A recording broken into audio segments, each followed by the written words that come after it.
বিশ্বাস করেন যেদিন চিন্তা করি যে আজকে একটু রিল্যাক্স করব, ফারাজের স্কুলটা বন্ধ আছে, সেই দিন মনে হয় আরও কাজের প্রেশারটা বেশি থাকে, কোত্থেকে যে কি হয় নিজেও জানি না। যেমন আজকে সকালে উঠে ভাবলাম ওরা পরোটা লাইক করে, পরোটার ভাজি করি, তো ব্রেকফাস্ট বানানো থেকে শুরু হয়ে গেল। আর আমার তো চা লাগবেই, চা কিন্তু ফারাজের বাবা অতটা লাইক করে না, আমি একাই খাই। এরপরে কাজ শেষ করে তারপরে একটু নিচে গিয়েছিলাম কিছু জিনিসের জন্য। তো ওইখানে বাইরে যাওয়ার পরে দেখলাম এরকম সুন্দর লাউ শাক, আর আমি গেলে এরকম সবজি টবজি কিনে নিয়ে আসি। আর যেই দোকানে লাউ শাকটা ছিল সেখানে পেয়েছিলাম এই পাতাটা। কে কে চেনেন এই পাতাটাকে? এটা হচ্ছে সজনে পাতা।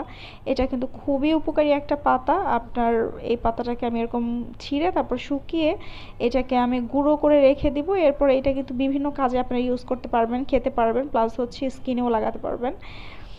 এরপরে মানে কাজের আর কোনো শেষ নাই। তারপরে হচ্ছে রান্না দিয়ে শুরু হয়ে গেল।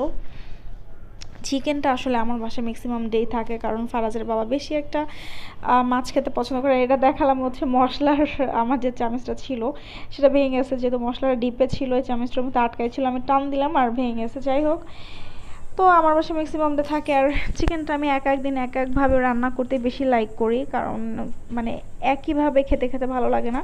আর আজকে কিন্তু কোনো ডিফারেন্টভাবে রান্না করতেছি না, নর্মালভাবে যেভাবে রান্না হয় সেটাই, কিন্তু একটু ভালো করে কষিয়ে রান্না করলে চিকেনটা খেতে খুবই ভালো লাগে। আর চিকেনটা যখন নামাবো ঠিক তার আগে দিয়ে দিব হচ্ছে ভাজা জিরার গুঁড়া। তো চিকেনটা রান্না করতে করতে আমার মাথায় চলে আসলো, যেহেতু ফারাজ একটু পোলাও খেতে লাইক করে, এই ভুনা চিকেনের সাথে পোলাও খেতে খুবই ভালো লাগবে। আর মজার বিষয় হচ্ছে আজকে রান্না করতে করতে বাসায় একজন গেস্টও চলে আসছিল।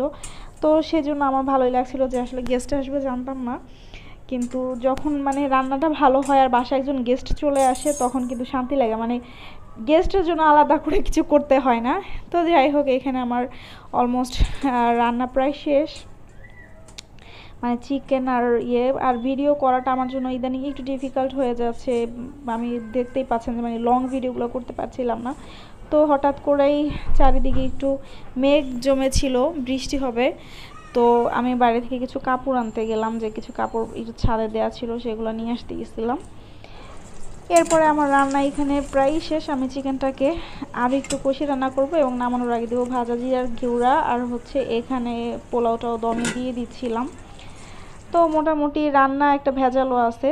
তো এরপর অনেক কিছুই করছি, ফারাজকে পড়ানো এইটা সেইটা। এরপরে এসেছিলাম একটু বাইরে, দেখেন কাজের আর শেষ নাই। তো বাইরে থেকে কিছু কাজ শেষ করে তারপরে হচ্ছে বাসার দিকে যাচ্ছিলাম।